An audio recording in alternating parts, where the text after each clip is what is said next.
নমস্কার।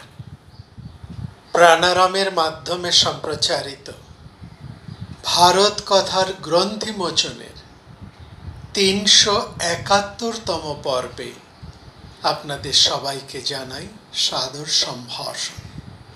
মহামতি অনন্তলালের পরম আশীর্বাদে আমরা শুনে চলেছি ভারত কথা। ভারত কথার গত পর্বে আমরা কূটনীতি বিষয়ক যে আলোচনা শুনছিলাম সেখানে আমরা ছান্দোগ্য উপনিষদের একটি বিখ্যাত ঋষি কথা আমরা সেদিন শুনেছি। সেখানে ঋষি বলছেন, ছান্দোগ্য উপনিষদের ঋষি বলছেন যে বুদ্ধি বিবেচনার থেকেও বলের শক্তি বেশি। বলং বাব বিজ্ঞানাৎ ভূয় এক বলবান অপিহ শতম বিজ্ঞানবতম আকম্পয়ত। বলছেন একজন বলবান, বল বিজ্ঞানের থেকে, জ্ঞানের থেকে শ্রেষ্ঠ, বিজ্ঞানের চেয়ে বল শ্রেষ্ঠ। একজন বলবান ব্যক্তি ১০০ জন জ্ঞানী বিজ্ঞানী ব্যক্তিকেও কম্পিত করতে পারে। তাহলে এইখানে যে বলা হচ্ছে যে বিজ্ঞানের চেয়ে শ্রেষ্ঠ কি আছে? বিজ্ঞানের চেয়েও শ্রেষ্ঠ হচ্ছে বল। এ কোন বল? এ কি শুধু সুস্থ সবল শরীরকে বোঝানো হচ্ছে? তা তো নয়। সুস্থ সবল শরীর যেমন আছে, তার সঙ্গে শরীর, মন, বুদ্ধি সব স্তরের বলকেই একসঙ্গে বোঝানো হয়েছে। অর্থাৎ একজন প্রকৃত বলশালী, একজন প্রকৃত বীর পুরুষকেই সবাই অনুসরণ করে। সনত কুমার এখানে বোঝাতে চাইছেন একজন প্রকৃত বীর পুরুষের সামনে ১০০ জন জ্ঞানী ব্যক্তিও, অর্থাৎ যারা শাস্ত্রের অর্থ জানেন, শাস্ত্রজ্ঞ পণ্ডিত জ্ঞানী বিজ্ঞানী, তারাও ভয়ে কাঁপতে থাকেন। কারণ যার বল আছে তার উদ্যম আছে, এবং একজন দুর্বল মানুষ উদ্যমহীন, তাদের মনের জোর নেই। একজন উদ্যমী মানুষ একটা মুহূর্ত সে নষ্ট করে না। জগতের উন্নতির জন্য তো মানুষকে প্রচুর পরিশ্রম করতে হয়, সেরকম প্রকৃত জ্ঞান লাভের জন্য মানুষকে পরিশ্রম করতে হয়। সুতরাং একজন সর্বার্থে বলশালী মানুষ, যার শরীর, মন, বুদ্ধি সব স্তরে সে উন্নত, সেই আসল সত্যকে লাভ করতে পারে এবং সবার ওপর, প্রত্যেকের ওপর সে আধিপত্য বিস্তার করতে পারে। এখানে এই রাজনীতির ক্ষেত্রে এই প্রসঙ্গটা আসছে এই অর্থে যে এটা কেবলমাত্র দার্শনিক দৃষ্টি থেকেই নয়, আমরা যদি রাজনৈতিক দৃষ্টি থেকেও দেখি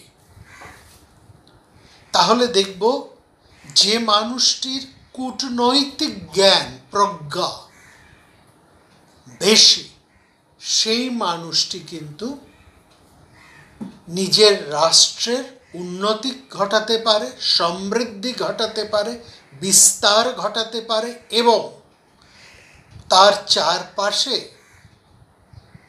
যত রাজ্য আছে, যত রাষ্ট্র আছে, তারা তাকে এক বাক্যে স্বীকার করে নিতে বাধ্য হয়। অর্থাৎ কূটনৈতিক বলের কথাই, কূটনৈতিক প্রাজ্ঞতার কথাই এখানে কিন্তু উঠে এসেছে বা বলা হয়েছে। এখানেও আমরা ঠিক সেই কৃপাচার্যের মুখে আমরা সেই কথাই বলছি। তিনি বলছেন আমরা সঠতা করে পরিষ্কারভাবে তিনি বলছেন, আমরা শঠতা করে 13 বছর অর্জুনকে কষ্টে রেখেছি, তাকে নির্বাসনে রেখেছি। ফলত এখন তার সময় হয়ে এসেছে, সে সিংহ এখন জাল ছিঁড়ে বেরিয়ে এসেছে।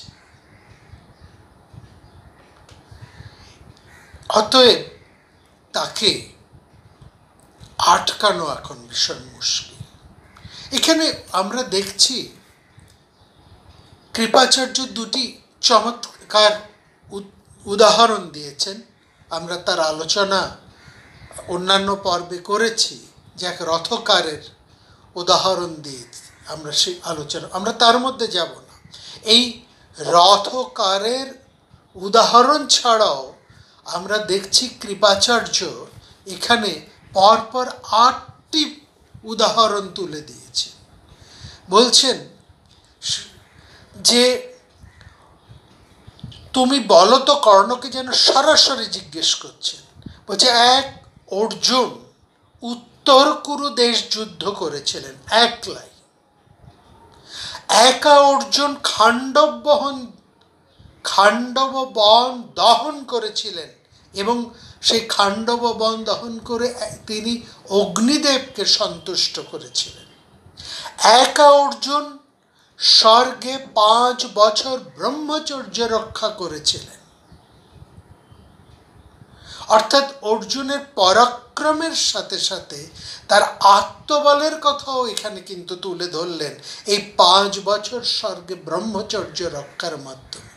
কারণ আমরা জানি ইন্দ্রের নির্দেশে স্বয়ং অপ্সরারা এবং অপ্সরা শ্রেষ্ঠা উর্বশী অর্জুনের কাছে নিজেকে পুরোপুরি নিবেদন করেছিলেন। অর্জুন কিন্তু সেখানে তার ব্রহ্মচর্য ব্রত হতে সরে আসেননি। তিনি উর্বশীকে কুরুকুলের আদি জননী রূপেই তাকে কিন্তু পূজা করেছিলেন, তাকে স্মরণ করেছিলেন।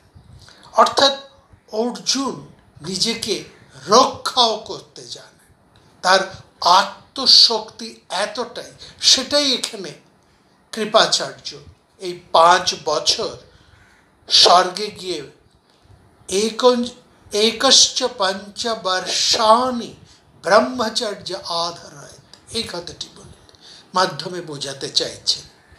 তারপরে উদাহরণ দিয়েছেন সুভদ্রা হরণে। সেখানে তো একলা অর্জুন, তিনি সমগ্র সাত্যত কুলের যদু বৃষ্ণিকুলের বিরুদ্ধে তিনি একলাই দাঁড়িয়েছিলেন। সাত্যত যদু বৃষ্ণিকুলের বীর পুরুষেরা তো ছিল সেখানে উপস্থিত অন্যান্য রাজন্য বর্গরা ছিলেন এই দুর্যোধন এবং তার বাহিনী, যারা সুভদ্রাকে বিয়ে করতে চেয়েছিলেন। সেখানে তো অর্জুন একলা ছিলেন। তারপরে অর্জুন একলা স্বর্গে 5 বছর থেকে ইন্দ্রের কাছ থেকে তিনি অস্ত্র শিক্ষা লাভ করেছিলেন। তিনি একাকী তাদের ইন্দ্রপ্রস্থের রাজসূয় যজ্ঞের প্রাক্কালে তিনি বিভিন্ন দেশ জয় করে প্রভূত ধন সম্পত্তি আদায় করে নিয়ে এসেছিলেন, জয় অধিকার করে নিয়ে এসেছিলেন। এবং সবচাইতে মারাত্মক উদাহরণটি দিলেন কৃপাচার্য। বলছেন, তুমি ভুলে গেলে কর্ণ, যে তুমি কি করে এই কথাটা ভুলে গেলে যে সেই ঘোষজন যুদ্ধের সময় তিনি চিত্রসেনকে একাই অর্জুন পর্যুদস্ত করেছিলেন। অরিন্দম রাজা চিত্রসেনকে গন্ধর্বরাজ, চিত্রসেনকে এক গন্ধর্বরাজনং চিত্রসেন অরিন্দম অরিন্দম গন্ধর্বরাজ চিত্রসেনকে তো অর্জুন একলাই জয় করেছিলেন।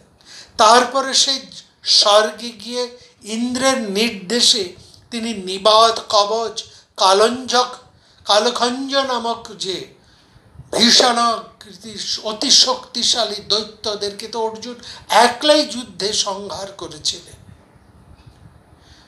এইবার ডাইরেক্ট অর্জুনের কথা তুলে কর্ণকে কৃপাচার্য সরাসরি একটি প্রশ্ন করলেন, একেন হি ত্বয়া কর্ণ কিং নামেহ কৃতং পুরা একেন হি যথা তেন ভূমিপাল বশীকৃত। অতএব অর্জুন যেমন একাকী রাজ্য এত রাজাদেরকে বশীভূত করেছেন, এত তার পরাক্রমের পরিচয় আমি দিলাম, পর আমরা অর্জুন সম্পর্কে যে এত পরাক্রমের পরিচয় আমরা পাই, তুমি কর্ণ একটা উদাহরণ দিতে পারো? তুমি নিজে এরকম কোন একটা কাজ করেছ? একে নহি ত্বয়া কর্ণ, একটা কাজের উদাহরণ তো তুমি দাও। সুতরাং মনে রেখো কর্ণ। এবার কর্ণকে যেন ভীষণভাবে ভৎসনা করে কৃপাচার্য বলছেন, ইন্দ্রপি নাহি পার্থেন সংযুগে যুদ্ধম অর্হতি।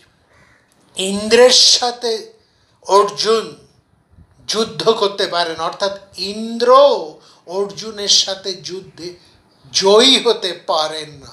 ইন্দ্রে হপি নাহি পার্থেন সংযুগে যুদ্ধম অর্হতি।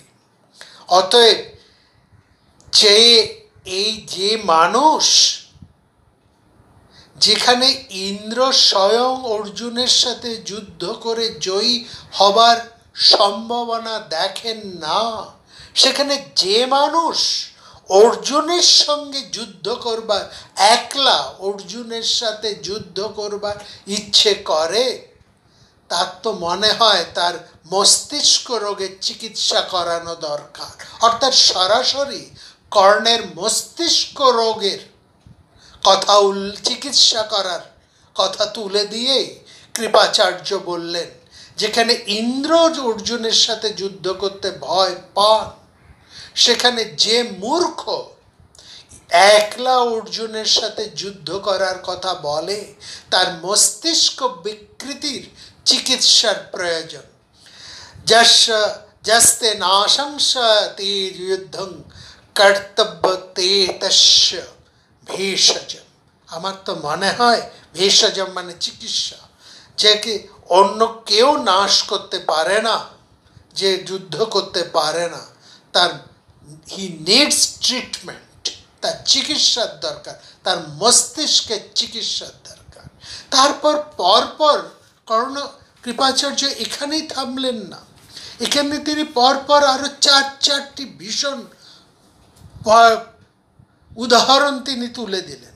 বললেন যে মানুষ, যেমন তিনি বললেন যে মানুষ একলা অর্জুনের সঙ্গে যুদ্ধ করতে চায়, তার মস্তিষ্ক বিকৃতির চিকিৎসার প্রয়োজন, এবং সেটাকে আরও প্রতিষ্ঠা দেবার জন্য তিনি বলছেন, কর্ণ তুমি বিবেচনা না করেই তুমি তোমার দক্ষিণ হাতে তর্জনী তুলে তীক্ষ্ণ সাপের ছবল খাবার চেষ্টা করছো।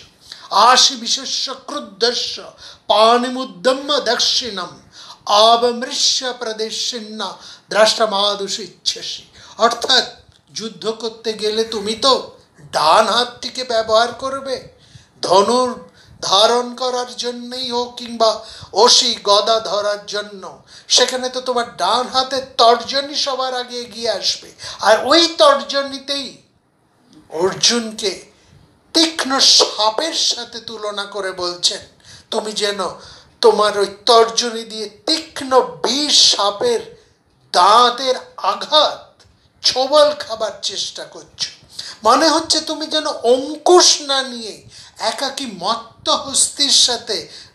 মত্ত হস্তিকে তুমি চালনা করতে চাইছো, অথবা তুমি কুশের কৌপিন পরে ঘৃত মাখা দেহে সর্বশরীরে ঘি মেখে তুমি অগ্নির মধ্যে প্রবেশ করতে চাইছো, কিংবা একজন মানুষ যেন গলায় বিশাল পাথর বেঁধে সে সমুদ্র পারের চেষ্টা করছে। তোমার এই একলা অর্জুনের সাথে যুদ্ধ করার যে তুমি শ্লাঘা বোধ করছো, সেটাকে এইরকম মূর্খের মতনই বলে মনে হচ্ছে।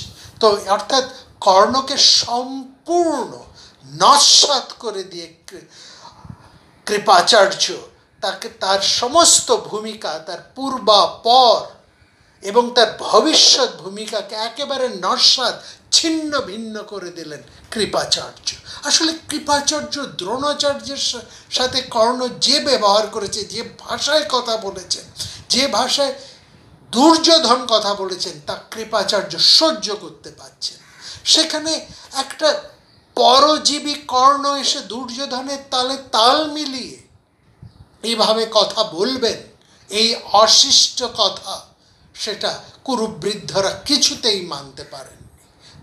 দ্রোণাচার্যের অসম্মান, ভীষ্মের অসম্মান কৃপাচার্য সহ্য করতে পারেননি বলে কর্ণকে একেবারে বাক্য শলাকায় তাকে ছিন্ন ভিন্ন করে দিলেন। দিয়ে তাকে এবার এরপরও দুটি গুরুত্বপূর্ণ পয়েন্ট কর্ণের উপর তুলে দিলেন। বলছেন, আমরা সঠতা করে অর্জুনকে 13 বছর নির্বাসিত করে রেখেছি। হ্যাঁ, সঠতা করে, একেবারে পরিষ্কার বলছেন, अस्माभिर्येष निकृतो वर्षाणीश নিহ ত্রয়োদশ, আমরা একেবারে 13 বছর নিকৃত, মানে দ্রুত ক্রীড়ায় দ্রুত ষাট্টে, সেখানে আমরা সঠতা করে অর্জুনকে 13 বছরের জন্য আমরা পাশবদ্ধ করে রেখেছি। এখন সেই সিংহ পাশ মুক্ত হয়ে এসেছে, তাহলে সে আমাদেরকে শেষ করবে না? সিংহং পাশম নির্মুক্ত না শেষং করিষ্যতি। যে সিংহকে আমরা 13 বছর অন্যায়ভাবে কপটতার সাথে বেঁধে রেখেছিলাম, পাশ মুক্ত করেছে, সেই পাশ ছিন্ন ভিন্ন করে যে সিংহ এখন বীর বিক্রমে বেরিয়ে এসেছে, সে কেন আমাদেরকে ছেড়ে দেবে? কেন আমাদেরকে শেষ করবে না? এই একটি। তারপরেই বলছেন, শুষ্ক কূপে আবৃত অগ্নির মতনই যেন অর্জুন এক প্রান্তে এতদিন অপেক্ষা করছিলেন। আমরা তা না জেনে তাকে আমরা আক্রমণ করতে চাইছি, তাহলে সেই আগুনে কি আমরা দগ্ধ হব না? এবং তারপরে বলছেন, যাই হোক, কৃপাচার্য যেন নিজেকে একটু সম্বরণ করে নিয়ে বললেন, ঠিক যাই হোক, আমরা যদি এখন সবাই একমাত্র সম্মিলিত হয়েই সমাগত যুদ্ধ দুর্দর্শ অর্জুনের সাথে যুদ্ধ করতে পারি, সৈন্যরা যদি যুদ্ধ সজ্জা করে ব্যূহ রচনা করে প্রহরার্থী অবস্থায় থাকেন, তাহলে হয়তো আমরা প্রাণে বাঁচতেও পারি। সঙ্গে সঙ্গে তিনি বললেন, ভীষ্ম, দ্রোণ, দুর্যোধন, তুমি, অশ্বত্থামা এবং আমরা সবাই অর্জুনের সাথে একসঙ্গে যুদ্ধ করব। কিন্তু কর্ণ, তুমি কিন্তু ভুলেও অর্জুনের সাথে একলা যুদ্ধ করার সাহস করো না। সর্বে যুদ্ধম পার্থ কর্ণ মা সাহসং বৃথা। তুমি একলা যুদ্ধ করার মূর্খামি দেখিও না, চালাকি দেখিও না। এবং তারপর একটা গুরুত্বপূর্ণ কথা বলছে, আমরা যদি এক থাকতে পারি, তাহলে আমরা এই 6 রথী একসঙ্গে থেকে ইন্দ্রের মতন অর্জুনের বিপক্ষে যুদ্ধ করতে পারি। ভয়ং ব্যবর্ষিত পার্থং বজ্রপাণিমবদ্ধতম ষড়রথ প্রতিযুদ্ধেম তিষ্ঠেম যদি সঙ্গত। আমরা যদি এই 6 জন রথী একত্র থেকে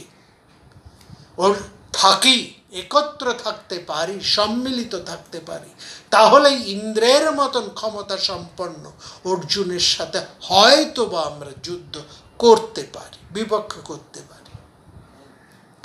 এবং আমাদেরকে তাই করতে হবে।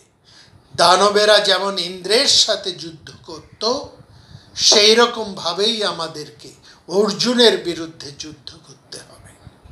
এই কথাটা বলার সঙ্গে সঙ্গে আমরা দেখলাম কর্ণকে আর কোনো কথা বলার অবকাশ না দিয়েই, যেখানে কৃপাচার্য তার স্বরটাকে একটু নাবিয়ে ফেলেছেন, প্রথমে তো আমরা দেখলাম তিনি অর্জুনকে একেবারে বাক্য শলাকায় কৃপাচার্য কর্ণকে যেখানে একেবারে ছিন্ন ভিন্ন করে ফেললেন, প্রবলভাবে ছিন্ন ভিন্ন।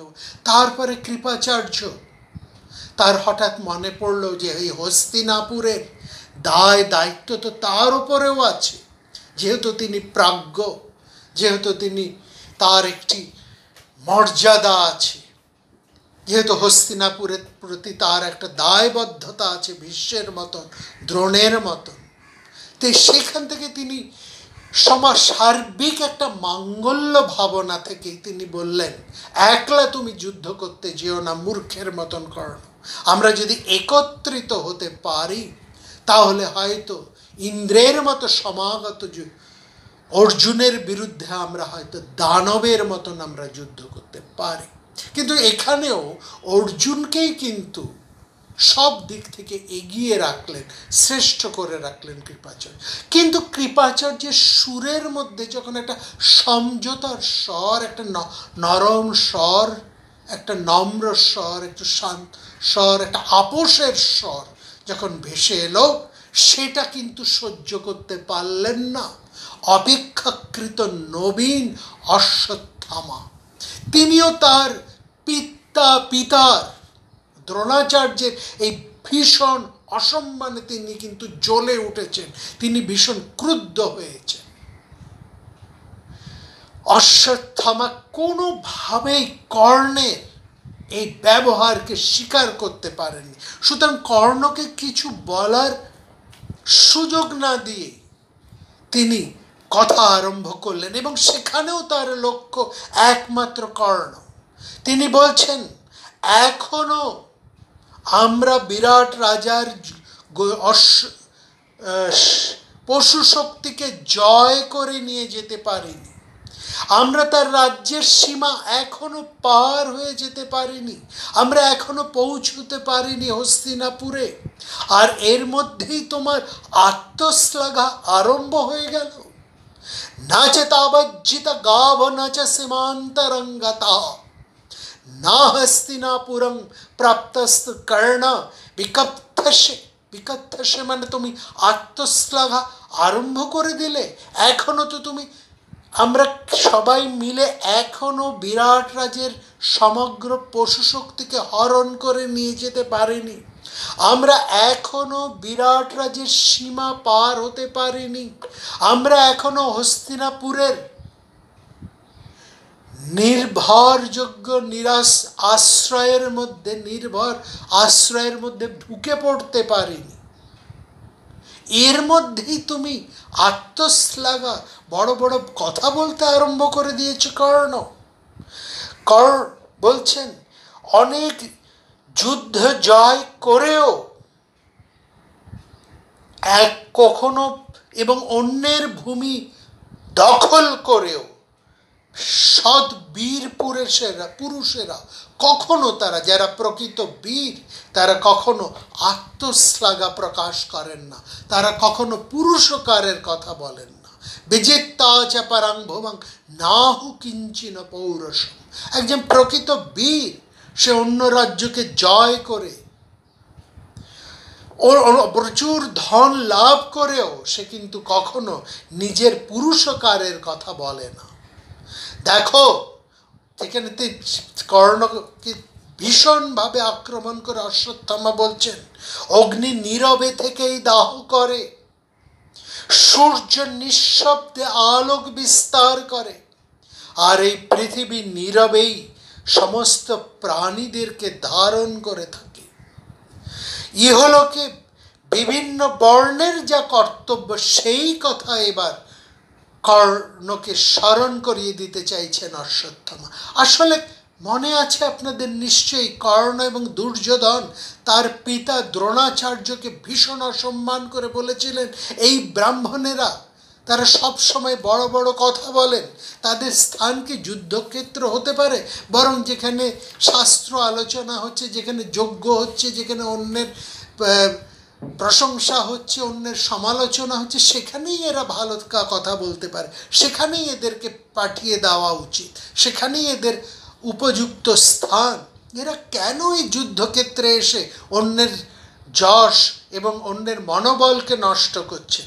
সেই কথাকেই স্মরণ করিয়ে দিয়ে অশ্বত্থামা এবার কর্ণকে বলছেন, বিভিন্ন বর্ণের যা কর্তব্য এবং বিভিন্ন বর্ণ যা কাজ করেন, স্বয়ং ব্রহ্মাদি সেই বর্ণ সৃষ্টি করে প্রত্যেককে সেই তার নিজের নিজের কর্তব্যের মধ্যে নির্দিষ্ট করেছে। এইখানে আমরা দেখছি অশ্বত্থামা নবীন পুরুষ, তিনি কোনো মতেই সহ্য করতে পারছেন না কর্ণকে, সহ্য করতে পারছেন না দুর্যোধনকেও, কিন্তু বিশেষ করে তিনি পরজীবী কর্ণকে একেবারেই সহ্য করতে পারছেন। ফলত যেখানে কৃপাচার্যের স্বরটা একটুখানি নেমে এসেছে, একটু সমঝোতার কথা বলছি, স্বর আমরা শুনতে পাচ্ছি, সেখানেই অশ্বত্থামা কিন্তু প্রচণ্ডভাবে জ্বলন্ত অগ্নির মতন গর্জে উঠছে।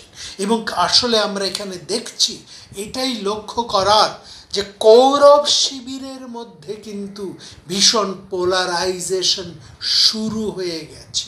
আমরা আগামী পর্বে দেখব অশ্বত্থামা আরও কি ভয়ঙ্করভাবে তিনি কর্ণের উপরে ঝাঁপিয়ে পড়ছেন, এবং তার প্রতিক্রিয়াটা এতটাই মারাত্মক হয়ে উঠেছে যে সেখানে বাধ্য হয়েছেন ভীষ্মকে নেবে আসতে, সেখানে বাধ্য হয়েছেন ভীষ্মকে হাল ধরতে, যিনি এতক্ষণ নীরব ছিলেন, কারণ তিনি জানেন তিনি মুখ খুললেও তার অপমানিত হবার সম্ভাবনা অনেক বেশি।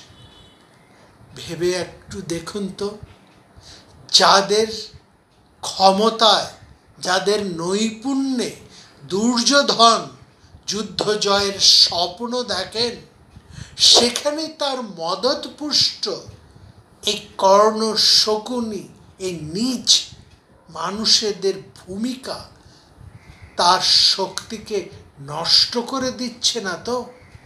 কৌরব শক্তির মধ্যে ভয়ঙ্কর এক বিভেদের ফাটল তৈরি করে দিচ্ছে না তো?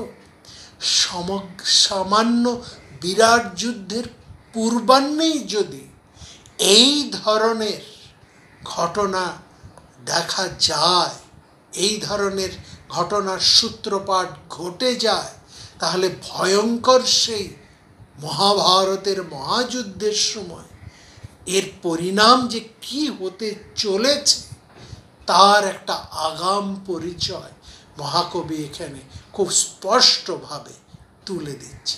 আমরা আগামী পর্বে দেখব এই ফাটল কত গভীর, কত বক্র এবং কত সুদূর প্রসারী হয়ে উঠেছে।